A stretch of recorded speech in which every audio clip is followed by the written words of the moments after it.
नमस्कार बंधुगण, आज आम जानवाक जाऊे ओडिशा आदर्श विद्यालय संगठन तरफ आसी निजुक्ति विषय में। एठी ओडिशार सबु जिलार पिलामाने एठी आवेदन करेंगे। आवेदन प्रोसेस रही ऑफलाइन रही आपने पोस्टाल माध्यम आवेदन करेंगे। संपूर्ण आम डिटेल डिस्कसन करवा।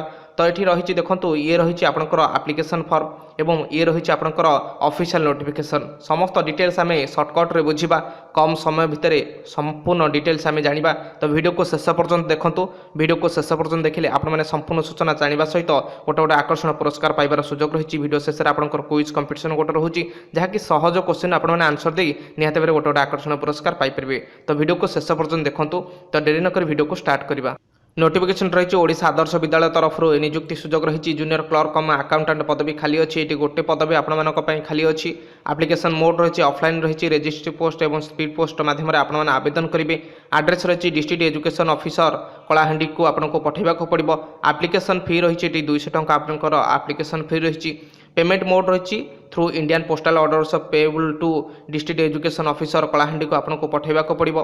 देखो यहाँ रही आपंकर पोस्टल ऑर्डर अनुसार आपने पेमेंट करेंगे।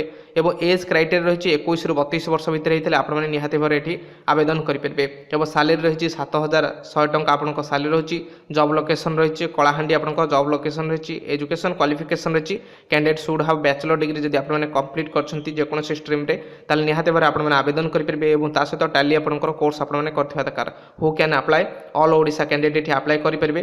केवल महिला माने एठी आवेदन करेंगे। सिलेक्शन प्रोसीजर रही आपंक मेरिट बेसिस आपको ये निजुक्ति मिल।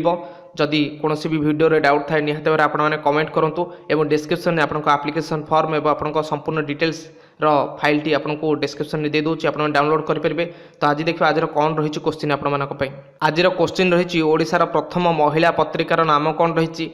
ऑप्शन नंबर क आशा, ऑप्शन नंबर ख धरित्री, ऑप्शन नंबर ग प्रमेय, ऑप्शन नंबर घ समाज।